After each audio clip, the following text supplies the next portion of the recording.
Welcome, everyone. Welcome to the Entrepreneurial Career Series event hosted by the UC Santa Cruz Career Success, UC Santa Cruz Alumni Engagement, and the Department of Psychology here at UC Santa Cruz. My name is Phil Hammock. I'm the chair of the Psychology Department and will be the moderator for today's event. To let you know, today's event will be recorded and made available afterwards. Please note that you'll receive a survey after the event to give us some feedback. We really thank you in advance for providing that. So let me talk a little bit about the format of our event before I introduce our guest. We're kind of replicating the fireside chat that might occur in the Cal Fireside Lounge. Our guest, distinguished Cal College alumna Naz Beheshti, will speak and share her story about the journey of developing her own entrepreneurial identity and her successful business. You, the audience, can ask questions of Naz throughout by entering them in the chat, and then Naz and I will have a conversation in which I pose some of these questions to her, in addition to possibly some of my own. And then later we'll be joined by staff from Career Success and Alumni Engagement to share some resources for you. So that's the general format for today. Now it's my pleasure to introduce Naz Beheshti, 1999 alumna of Cal College. Naz began her career as the executive assistant to Steve Jobs at Apple. Jobs, her mentor, is the inspiration behind her new book, Pause, Breathe, Choose, Become the CEO of Your Well-Being. Jobs had an early and profound influence on Naz's belief that the ultimate wealth is well-being. Naz has had an incredibly successful career working in high-stress environments of tech startups, Fortune 500s, and pharmaceutical companies. And in 2012, she founded Prananaz, her own wellness company that provides tailored programs improving leadership effectiveness, employee well-being and engagement, company culture, and business results. Now, at this time, and of course, she was a psychology major when she was at UC Santa Cruz. At this time, when most of us are away from our majestic campus, I asked Naz to share with me her favorite campus spot, the place that she misses the most. And she immediately spoke of the Cal Courtyard, the campus spot with that incredible view of Monterey Bay.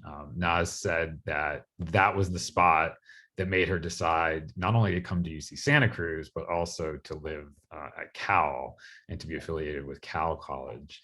And so that's a really nice image, I think, for our chat today. And I have a little surprise for you, Naz. Maybe it's not a surprise, which is that I will show you here. It's not now. Again, obviously, this cannot possibly do justice to the actual view, but this is that view that you of course might have seen if you were joining us today on campus. So I'm really excited to welcome you. I'm not going to keep that background on just because, as you can see, I look strange with it. With that, I want to give the floor to Naz, and she will share her journey from working for Steve Jobs to starting a wellness company. So please join me in welcoming Naz.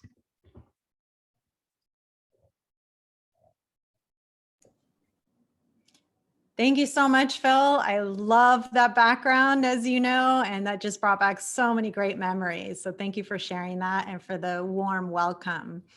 Hello, everyone. I'm so excited to be here today.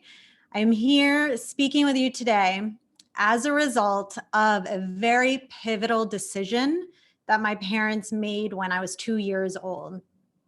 They chose to flee our home country of Iran at the beginning of the '79 Iranian Revolution, where friends and family were being executed and the country was in extreme upheaval. For our safety, my parents chose to take a vacation and visit San Francisco, some friends who lived in San Francisco, with the intention of returning when things calmed down. Now it's been over 40 years later and we are still on vacation, and thankfully so, because I most likely would not have discovered my passion and my purpose and pursued it. I would have probably been married with teenage kids by now without the career of my dreams. So, thanks to my parents' choice to provide a better life for us, my older brother and I grew up in the heart of Silicon Valley in Palo Alto, not too far away from Santa Cruz. I chose to go to UCSC because of its excellent psychology department and its location being relatively close to San Francisco, which I love. And I'm not going to lie, as Phil said, the gorgeous campus had a huge influence on my decision. I remember visiting the campus and thinking it looked so beautiful, more like a park than a school. And I love the outdoors and nature. So seeing the redwood forest that leads you to that breathtaking, expansive view that Phil showed of the Monterey Bay from the Cowell Courtyard, it was just, I instantly knew that I wanted to apply to Cowell College. It was just breathtaking. And it was my senior year when I was working on my resume, and my housemate, Sam, offered to pass my resume along to a friend who was a corporate recruiter. At most, I was hoping for some feedback on my resume. It was my first resume I was working on. Not a job, much less one working for perhaps the greatest visionary of our time. Just thought I would get some feedback, and that's about it. But out of the blue, one day I received a call from Apple asking me to come into Steve Jobs' office for an interview to be his EA. I was so perplexed, at a loss for words, just super confused, my mind racing a million miles per minute, thinking, Steve Jobs? How did he get my resume? His EA? I don't want to be an EA. That's not why I went to school and studied psychology. And most importantly, I don't want to work in Cupertino. Then I asked, will this job be in Cupertino? That was the first thing out of my mouth. I had no filtering system. I wanted to live and work and play in San Francisco where the clubs were and my friends lived. And so I begrudgingly agreed to go to the interview, thinking that, I could just gain some valuable experience in the art of interviewing, and expected nothing else out of it.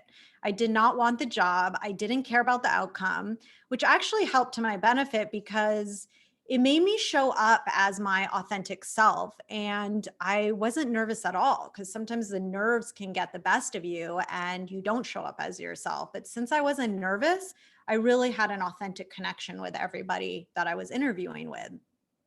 So before I knew it, after 13 interviews with all the EAs on the executive floor, I found myself sitting across the table from Steve Jobs. He asked me a lot of why questions. Why Apple? I said, because it's an amazing, innovative company. Why UCSC? I said, because it's a beautiful campus in nature in the Santa Cruz Mountains with a great psychology department and close to San Francisco and my family. I kept answers short and to the point.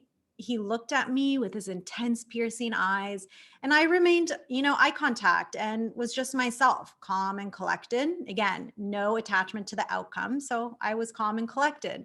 I remember being, more curious than nervous. And my parents always told me, just be yourself. That was always the greatest advice that they gave me, was be yourself. So I was. And he seemed to genuinely want to get to know me, as I would be working, with him very closely on a daily basis. He ended up hiring me on the spot. And remind you, that was not a job I wanted. I did not think I was going to get this. But my mom insisted that I take it, at least for the short term. I was initially still stuck on the fact that it was in Cupertino, away from the clubs and my friends, very limited mindset, and that I never intended to be an EA. It was definitely not my chosen career path. So my career accidentally began alongside Steve Jobs. My first day in a corporate job as Steve Jobs' EA was also a momentous day for my new boss. It was the day that he announced at the Macworld 2000 conference that he would drop the I for interim CEO and become the permanent CEO of Apple. Now, as formative and enriching as my time at Apple was, I, you know, while Steve was dropping his I for interim title, I was dropping my own I myself, caught up in the excitement of working for Steve, who, really had a charismatic yet intense presence in a high stress, fast paced environment. My own needs and life faded from view. And Steve was extremely mindful of his own well being and prioritized his self care. And one of my responsibilities was to see he was taken care of and performing at the top of his game.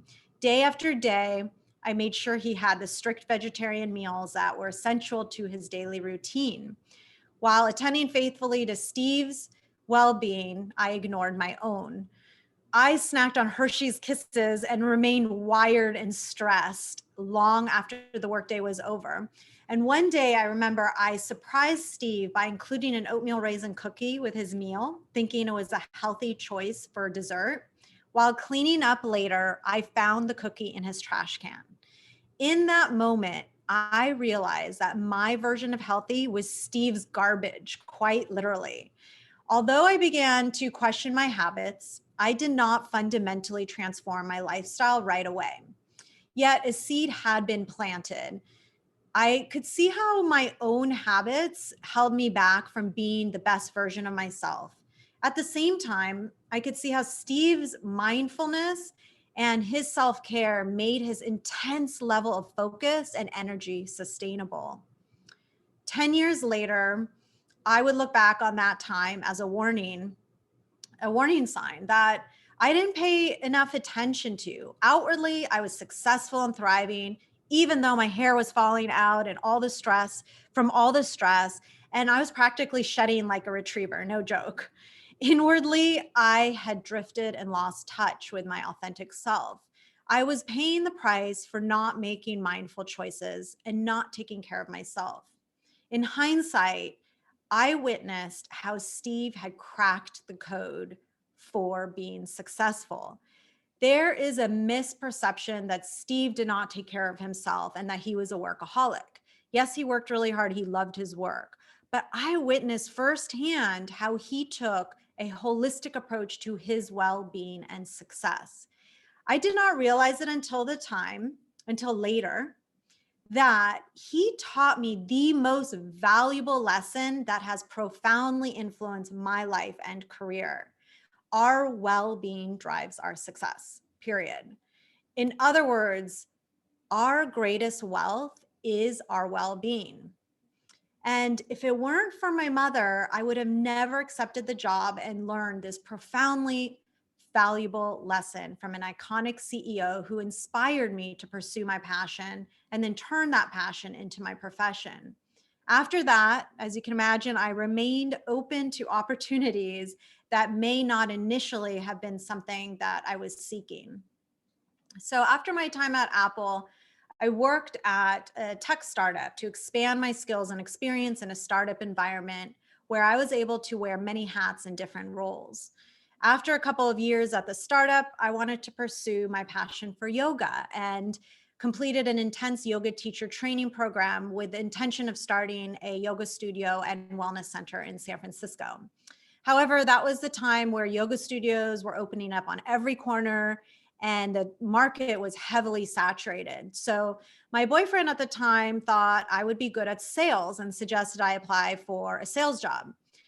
Initially, I was insulted. I thought of the used car salesman with his sleazy sales tactics, not realizing that sales can actually add value and can be done with integrity. So I took him up on the offer, on the challenge, actually, and applied for a junior sales role at Yahoo. And Yahoo was the Google of its time. So to my surprise, I got hired for the executive sales role instead of the junior role. So I was definitely put to the test and took initiative right away to expedite the learning curve, and get up to speed by working, longer hours. However, after the challenge and novelty wore off, I started to wear out the snooze button every morning and, started to really dread getting out of bed, dragging myself out of bed. I was left unfulfilled and just bored. I was at Yahoo for 4 years and then decided to challenge myself again into, breaking into a totally different industry, pharmaceutical sales. The same pattern repeated itself. It did not take long before the novelty wore off and a staleness crept in. And, I had mastered my new skill set, and what had been a fresh and challenging, challenge lapsed into a routine that truly deadened me rather than enlivened me. And each morning, I found myself hitting the snooze button yet again, demotivated to start the day. I knew I needed to make some changes. So I finally started meditating after my mom had persistently told me to do so for many years, only 10 years to be exact. Meditation led me back to my abandoned yoga practice and also back to school to become a holistic health coach, which was a long interest of mine while I was working at AstraZeneca. So I put my knowledge into practice and my energy improved. I was healthier, but still something was missing. I was still uninspired. So to try to fill that void and find some meaningful work, a few of my friends and I decided over some cocktails one night that we were going to start a nonprofit charity to help the most vulnerable population, children. We found that Haiti had the highest infant mortality rates in the Western Hemisphere. So we went to Haiti and found the poorest kids, searched the homeless and tent cities, and gave 70 children life through food, education, and medication.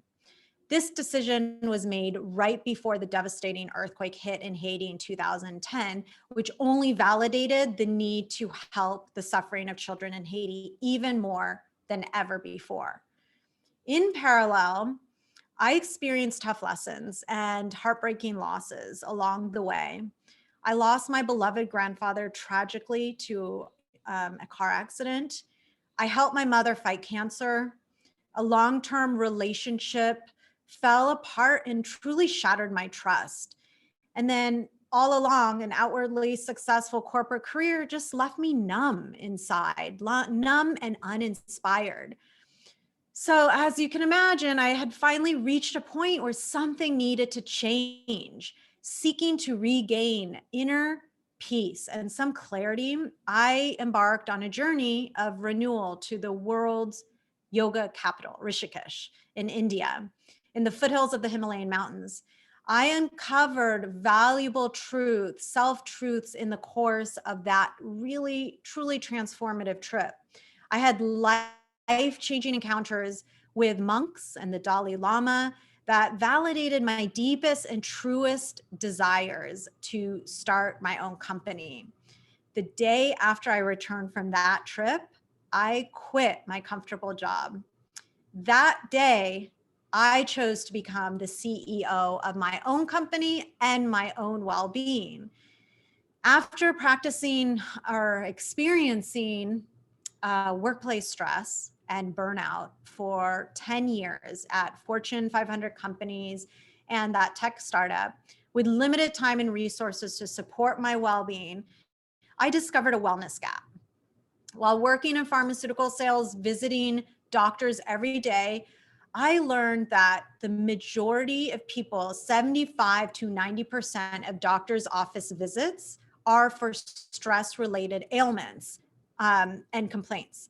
So because doctors have many demands and can only spend limited time with their patients, they typically are unable to explore their patients' needs beyond their chief complaint. Therefore, patients, go home with a temporary fix at best, and the root of the problem is not addressed. And most of the root of the problem boils down to stress. So factors such as stress and lifestyle are just swept under the rug, and the underlying problems persist. Stress and death are inevitable. However, we can take action to manage stress and prevent premature death by making better lifestyle choices. And, people, we all need support and guidance in making better choices. And since the majority of our time is spent at work, I saw an opportunity to bridge that wellness gap by improving leadership effectiveness through coaching and providing workplace wellness programs, benefiting both the employee and the organization. When leaders and employees feel better, business does better naturally. It's a win-win situation. So my company, Prananaz, Prananaz's executive wellness coaching and employee wellness programs have been developed and inspired by all the trainings and all my personal and professional experience, and really takes a holistic approach inspired by Steve Jobs, but based in neuroscience, positive psychology, and mindfulness. I only lived for the weekends weekends and vacations when I was working as an employee in roles that I didn't find as meaningful or fulfilling. I dreaded Mondays and the sound of that damn alarm clock. But that only motivated me to take explorative action to discover my passion and purpose. And then not only discover it, but pursue it, which is most important. I had the courage to follow my heart and really think outside the box. Again, inspired by Steve Jobs, to think outside the box and start a company in a nascent industry. When I started Prananaz, corporate wellness was not such a common thing back then. And, I felt the fear and I did it anyway. It definitely wasn't easy, but regardless, my passion and my purpose and desire far exceeded the fear. So felt the fear, did it anyway. And the reward was that I began to look forward to Mondays and feel so incredibly fulfilled in the work that I do. And I learned that work is no longer work when you love what you do. And as Steve Jobs said, the only way to truly be satisfied is to do what you believe is great work. And the only way to do great work is to love what you do. So I feel very blessed that I have found my passion and purpose. And that is my story. And I would open it up to questions and be happy to share more. Wow, thank you so much, Naz. That was incredible. And I'd like to invite anyone from the audience to pose a question in the chat. I'll be taking questions from there, as well as I have some of my own. Naz, it's just amazing how, how much of a connection I feel to your story in terms of how I'm working with students the day in, day out at UC Santa Cruz. So many students I meet with, really, we live in this world where, they're thinking about sort of education sometimes as a means to an end, right? Well, how do I want to get this kind of job. I want to do this kind of thing. In fact, I just met with a student the other day about graduate school in psychology who said, well, what I really want to study is this, but what I think I need to say is all this in order to get in. And I'm really struck by your story of how central the concept of authenticity is.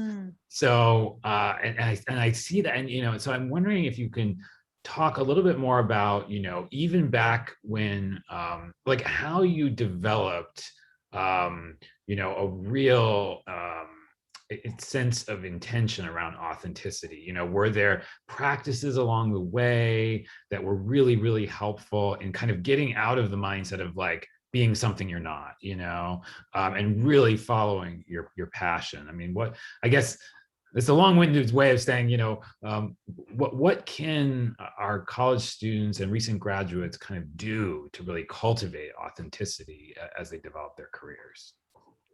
Well, a couple of things that have really worked for me, and one being my meditation practice, because when I meditate and bring that mindfulness into action, into my everyday life and into the choices I make, I'm able to make better choices. But backing up a moment, when you meditate and when you are mindful all throughout the day, you're able to align your head with your heart. And that alignment allows you to tap into your truest desires. Because a lot of us, including myself, before I meditated and tapped into my authentic self, was operating from up here and up here only. I operated from my mind. I overanalyzed everything, but I never really dropped into my heart to really hear the truest desires of what my heart and what my passion is until I quieted up here a bit so I could hear down here. And that was through the practice of my meditation and my yoga, because my yoga was a moving meditation. So it's all about being present and taking those deep breaths, inhaling, exhaling, and being present in the moment and not worrying about the past or the future, and listening to what your present state wants while you're also aiming and striving to achieve something that your goal is in the future, right? So you have to have, it's like a little balancing act between that. Because if you're always living in the present, then you're not working towards a goal. But to identify what it is that you want and what your passion is, it is through quieting the chatter in the mind and listening to your heart, and then taking action, explorative action, what I call explorative action, which is action that doesn't give any guarantees. It's very ambiguous in terms of doing something outside of your comfort zone to explore a different path, explore something that you thought you may not have been interested in or liked, but just to broaden your horizons and explore things outside of your comfort zone. So stretch yourself to the point where you can feel and be something that you didn't necessarily think you know. So like you said, your students come to you and say, this is what I want to do and this is what I think I need to do. But how would you know that there's something else that you could do if you just don't know about it or try? My first instinct was Steve Jobs, his EA. What do you mean? What are you talking about? I don't want to do that. But that job put me on the trajectory of where I am today. I mean, he was my biggest inspiration and mentor. So I'm so glad that I listened to my mom and did something that I didn't think I wanted to do. Yeah. And then it sounds like I really appreciate your emphasis on kind of like the mind body connection. It sounds like you really listened to you developed practices to really listen to your body and what it was saying. And then over time, what I hear in your story is that allowed you to really build confidence, the confidence that then brought you to become your own CEO. That's really just an incredible story. So we have a few questions from the audience, which is great. Keep them going. This one's from Sarah, and I think this is very relevant to some of our students. If you could think back to your senior year, I know it's a little while ago, but you think back to your senior year, what advice do you have for your senior year self? You're just finishing college, and this is kind of taking you back to the beginning of your story, of course, with Steve Jobs. So yeah, what advice do you have to your senior year self at this point? I would say be open to opportunities, whether you think you want them or not, because senior year, unless you're like really just narrowly focused on what you want, if you were kind of like me, that you were open to different things, but had an idea of, for example, where you want to live or what industry you want to be in, broaden that scope and keep your mind and heart open for other opportunities, because you're still so young and you have so much potential and so much time to explore different options and paths. So just be open to that. So I like that, kind of like don't foreclose on a singular. Again, students in my office all the time, they come in with a very specific thing, and I say, well, especially for careers in psychology, there's a lot of different ways they could go, and certainly for business as well. Great, that's really helpful, Naz. So here's a question from Christy, which is really practical. Christy asks, what is the first step to starting a business? Wow. Well, maybe that goes way back in your story. That's a big one. Yeah. Yeah. I mean, okay. So the first step is knowing that this is what you want to do, like committing to it. Like, do you really love what you're about to embark on? Because if you're just kind of wavering, like, I think this is a good idea, I think this will be great, keep looking. Got to keep looking then for something that you are super confident that you're passionate about. You don't have to be super confident that it's going to be successful, because I would say it's better to try and make it successful if you're super passionate about it, rather than letting your fear of failure get the best of you. What's most important is to be strongly committed to whatever it is that you're about to embark on, because it's not easy. And the reason I say to be strongly committed and passionate about it, because when I came out of school, when I went to become a holistic health coach, the majority of the people who graduated with me went back to corporate America, back to, the cush paying job, security after a couple of years, because they didn't love what they did as much as I did, or they just weren't able to sustain all the, ups and downs and failure. I mean, we all have, I actually don't like that word failure. I don't believe there in such thing as failure. I like to think of it as feedback, but some people's fears get the best of them, and they are worried that they are going to fail. And so if you commit to something you love, then start with a business plan, or if it's a startup, most startups don't really do business plans anymore, but for you to just kind of get aligned with your plan on how you want to launch the business, so that you have some organized thinking behind it. You don't just all of a sudden either quit your job, or if you're just coming out of school, just start without any sort of plan. So one, be committed and truly passionate to this commitment. And if you're not passionate, keep looking until you are. Does finding your passion, this is kind of related to a question Kennedy posed, which is a good segue from Christy's question. Kennedy's question is sort of along the lines of, how do you determine that passion? How does it develop? Does that first require this? I love your slogan, our wealth is our well-being. Because I think so many people are driven by, the material. How am I going to make good money, to have a family, have a good life, etc. Do you first have to sort of shed that preconceived idea about wealth to sort of reorient it towards this embrace of wealth as well-being? How do you get to that? How do you start really finding your passion? I think that's kind of where Kennedy's going with their question.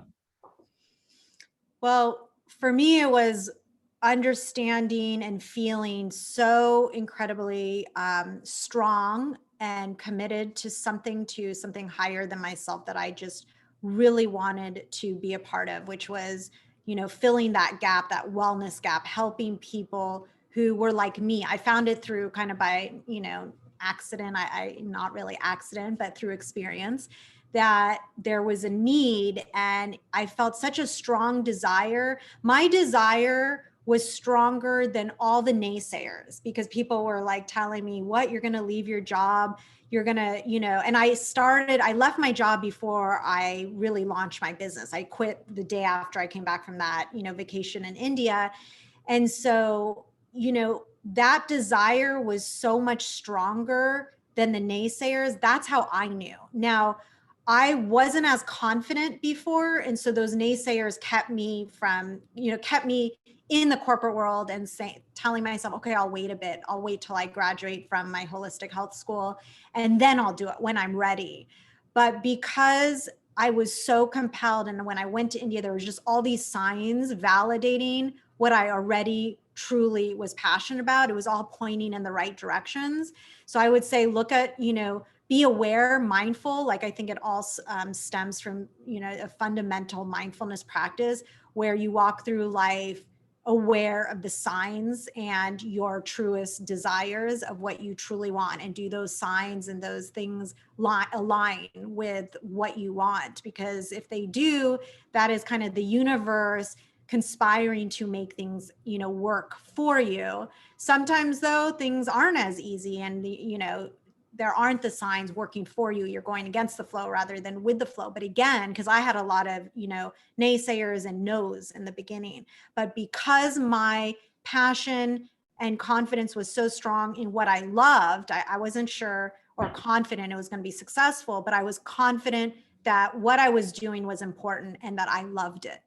And so it's a feeling you have. And when you have it, you will know. And the more you take explorative action, the more you'll have things to compare to, like, oh, that wasn't as compelling, or I don't feel as strong about that. But I would say, ask yourself, what is something that I would do that gives me a lot of energy, and I won't think about failure. If I knew I couldn't fail and I did this thing and it gives me lots of energy and joy, what would that be? And then try that.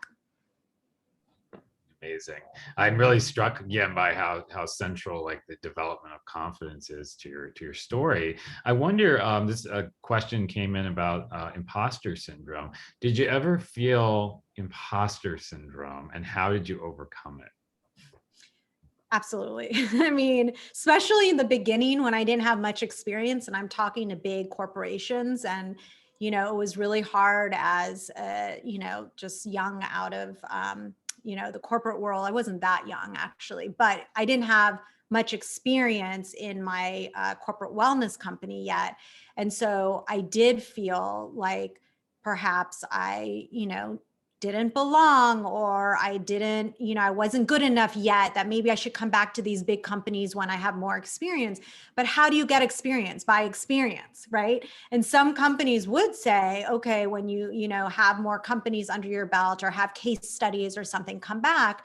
But it's like, sometimes you really have to, I hate the fake it till you make it, but it's not about making it, it's about becoming it. It's that confidence in yourself that, no, wait a minute, I have something really valuable and I can add value and make impact, like positive impact.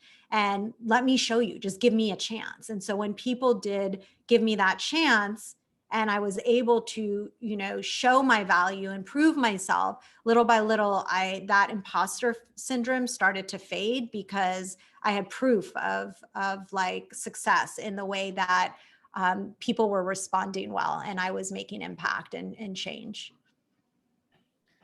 Yeah, I'm struck by how much also like relationships, and kind of interactions are part of this experience in your story, and kind of going back to that anchoring relationship with Steve Jobs, that kind of that mentoring relationship. Can you say a little bit about, what was it mostly by watching him and kind of learning what those practices sort of were, or how often did you have really direct conversations with him to kind of determine some of his successful practices?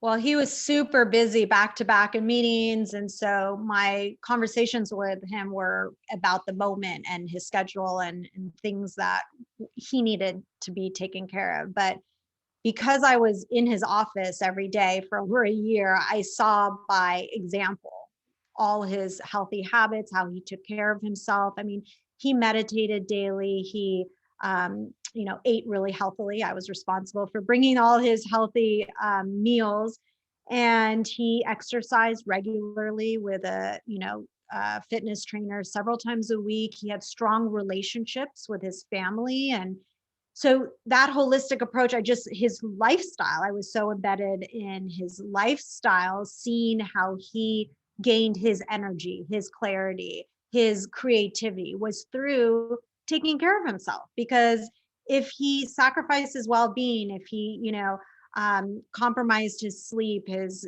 nutrition, like nourishing his body and his soul and his mind, he wouldn't be able to sustain the success of Apple. So I saw that firsthand. Yeah, it sounds like that was a really transformative experience, to get a window into that, and that it really has impacted you all these years later. Are there other examples of important relationships or mentoring kind of dynamics in your story that are worth noting at different turning points? Or do you see that as like the really core mentoring dynamic early on?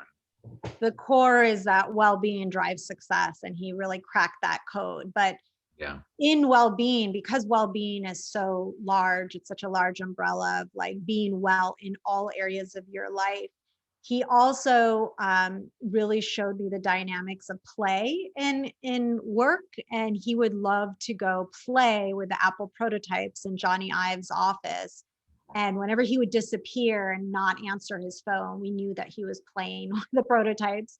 And it's really important to take breaks and play at work, in life, just like, why as adults do we stop playing when we get older? We were born to play, right? And he had this playful character in that it was more tech play, but it was still play. Like he loved his technology and his toys. So that was something that I also really incorporated into my day and work and with my clients, is to incorporate play as part of, you know, um, enhancing your creativity and also rebooting yourself, right? It's nice to take breaks and play and, get your creative juices. And another thing that he loved to do, that I've taken with me, is walking meetings. He preferred to walk and talk if he didn't have to be in front of someone. And now through Zoom, if you don't have to like be in front of someone, in a presentation, and you can take it outside, walk and talk. And even for people who are virtual, you could just virtually, like if people are not with you physically, you could still walk and talk separately, but just on the phone, and have that meeting on the phone. And that really promotes creativity, and just is a nice break to get out in nature and walk and talk. So those are like two big things that I took with me. Especially on our campus. Oh I my gosh. have some colleagues who do office hours by taking walks through the redwoods. That's a dream of mine, I'm being gonna in have to start doing that when we get back. yeah, yeah, definitely. You have the most beautiful park at your fingertips. I mean, a lot of what I hear in your story and in your approach, is like, again, focused on being in touch with your body, in touch with your passions, and that everything kind of flows from that. The right kind of, you develop your confidence. And you live a balanced life, and I think that's what's really impressive too. I think that your perspective that you're sharing with us is reminding us that one doesn't need to be a workaholic, or if that's the right way of thinking about it, and to view wealth in these material traditional terms, but rather to think about living a holistic life, and that is really, you can be incredibly successful in doing that. And so I think that's really inspiring. Let's see. Here's another question from the audience. Oh, this is a good one. Why do you think your resume stood out in the sea of others at Apple? That is an excellent question. Thoughts? And I asked that after I got hired, because after I got hired, I saw this like huge manila folder about that thick. And I said, what is this? I opened it up, and they were resumes for that position that I got. And I was thinking, wow, why did he choose me? Because I was asking the senior EA who I worked with. It was the two of us. And I honestly think it was because I was pretty green and he could mold me, right? Because I didn't come with preconceived notions of how to be an EA and how to do certain things. Everything I learned was the way he wanted it to be. And it's sometimes hard to teach an old dog new tricks. And so he was able to mold me. But also, I really think that it wasn't my resume, because I didn't have much on it. I mean, I actually had really nothing on it. So I don't know. I think it was more about that connection, that I think they went a totally different route, because that sea of resumes were all older people who had being EA was their career, right? So again, they went a totally different direction. It was like, let's try someone young and fresh and vibrant who we could mold, is what I'm thinking, right? Exactly. And then in the interview, because I wasn't nervous and I didn't treat him like some like rock star, like being intimidated by him, Mhm. I think he felt that I could handle him because I wasn't intimidated. I wasn't nervous. And even if it's not Steve Jobs and some prolific person, you could be nervous, and it could get the best of you. But because I wasn't, I think he thought, okay, she's good. Like she can handle it. And he hired me on the spot. I don't think it was my resume. There was nothing on there really. The funny thing is, I mean, I really connect to your story because when I remember when I interviewed for UC Santa Cruz, I was finishing my PhD, and I Mhm. thought to myself, I mean, I had applied not expecting to get interviewed because I thought, what? I'm not even done with my PhD. It was in my last year. Why would they want me? And then the funny thing, so I came to the campus with the mindset of like, I'll never get this job, you know, and it was totally liberating. It was totally liberating. I was so relaxed. To this day, I mean, my colleagues talk about how laid back I was and why why they liked that. They had so many Exactly. people who were so it's good. It's kind of good to have those mindsets of like, you know what, like manage your expectations. Like I'm not really gonna get this anyway, and it didn't. It's anyway. It can really be beneficial going in, which is a lot of people let their nerves get the better of them, right? Right. And I Yeah. try to trick myself and say now when things are really important that I'm like, oh, I got to do really good in this, presentation or this talk or interview. I psych myself out and then say, oh no, I'm just going to relax, be myself and convert that nervous energy into eustress, like positive stress that makes me feel Right. excited rather than nervous, right? Trying to get away from the nerves and shift the mindset of I'm excited about this rather than I'm nervous about this.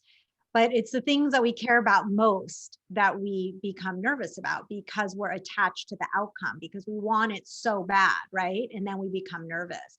And when it seems you wanted you went in, you would have been happy getting that, right? Like you obviously wanted that, Yeah. right? But Yeah. you Yeah. didn't think you would get it. So that Yeah. for That me, helped. I was just like, no, I don't even want this. So that's another layer of not being nervous because I didn't even care to get it. But then I'm so glad I did. It changed my life. Yeah. Yeah. A lot of what I hear too, through the lens of my identity as a psychologist is so much of it's about the stories we tell ourselves, Mhm. about ourselves and what we want. And that we really do. And this is obviously the core of mindfulness and, meditation, that we really can be in the driver's seat of our thinking, and be connected to our body and mind. Let's see. So we have time for one more question. I'm getting close to the end here. So here's one that's sort of maybe very concrete and a good one for us to sort of end with, which is, what are some of your favorite healthy habits that you practice daily? I have a lot, but my non-negotiable every single day is my morning routine. And it Mm. is, I call RPM method, which is rise, pee, meditate, followed by movement. And the reason I share a little bit too much information is because I do it first thing after the first habit that I have in the morning after I rise. I have to use the restroom and I attach um, my healthy habit to something that I'm already always doing and I make it exactly the same time every day. It's a non-negotiable. I start my day every single day with 20 minutes of TM followed by 20 to 30 minutes of rolling out my mat and doing a combo of like yoga Pilates style movement. And then I start my day and whatever happens after that, I feel like I've already accomplished so much because I feel really good from my meditation and my movement. And consistency is the key. I mean, even if I don't get the full 40 minutes, 20 minutes of meditation and 20 minutes of movement, I'll do a little bit and do it every single day because that is key. Another couple other habits that I do throughout the day, healthy habits, are I have a gratitude practice.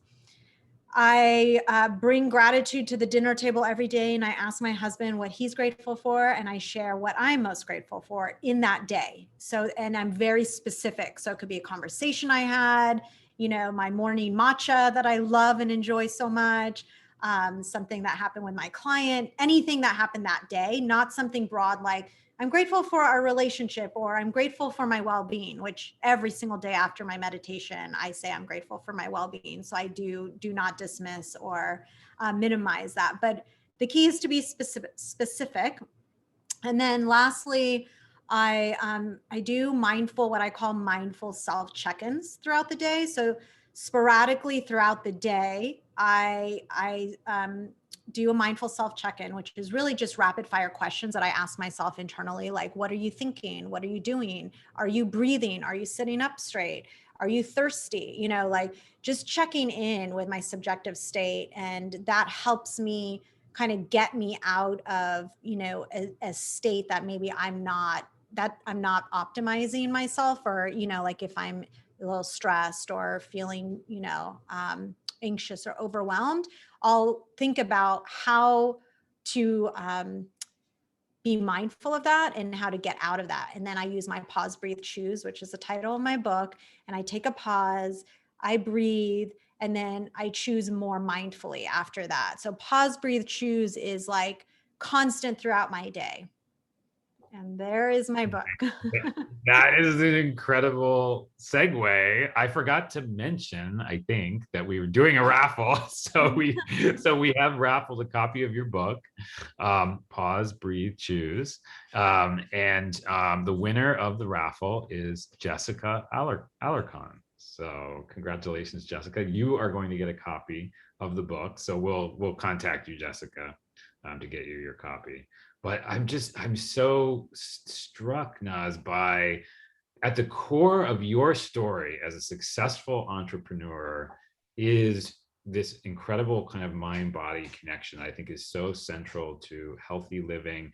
And from that, and it's wonderful to see how that just developed over time through your own life story, all the way back from your parents and the opportunities they provided, to then the opportunities that you seized on that you didn't even think you wanted, to then listening. You developed this incredible sense of ability, it seems to me, to listen to your body and to take action. And then as you just nicely summarized, daily practices are a part of maintaining that. And so it's all key to your success as an entrepreneur. What an incredible story. Thank you so much for sharing this with us. And I think now is the time to thank you. And if we were in person, we'd be all clapping, of course. And so I think now I'm going to turn it over to our staff from Alumni Engagement and Career Success that are going to go through some resources for folks. Thanks, Phil. Thank you so much, both of you. That was an awesome conversation to listen to. We just want to leave you today making sure that you know there's some other resources available to you. There are lots of alumni who want to talk to other alumni and students and share their career stories. You can find them in the Career Advice Network to have career conversations. They'll review your resume, do mock interviews. This is a free service to you. So check it out. Talk with as many folks as you want to. Awesome. And Career Success has many resources for students as well. You can find everything through handshakes, such as job fairs, events and workshops, career coaching appointments. And you can also use our website to get all of those services. And I'm also linking that in the chat. And then lastly, for alumni or seniors, if you're really wanting to make a plan for your career, or if you're mid-career and you're thinking about a change, coming up on May 1st is the next Career Design Fellowship. It's a 30-day peer-led program that'll really give you the plan, the action plan to identify your values, industries you might go into, and make a plan for making that transition. And lastly, these are some events that are coming up. We highly suggest you go to all of them if you can. We have a how to get hired webinar next week, and this is really essentially to prepare you for our spring job and internship fair on April 14th. We will have another alumni panel for life after graduation on the 13th of April, and then the second installment of our entrepreneurship series, Am I an Entrepreneur, with another alumni named Kimberly on April 16th. And then we have LinkedIn workshop if you're curious about LinkedIn and LinkedIn learning. And then lastly, the UC Fair on April 27th. So April's very busy with lots of great events to help you and support you in your academic process of going off after graduation. So thank you all for being here. Thank you so much, Naz and Phil. And we hope to see you all soon.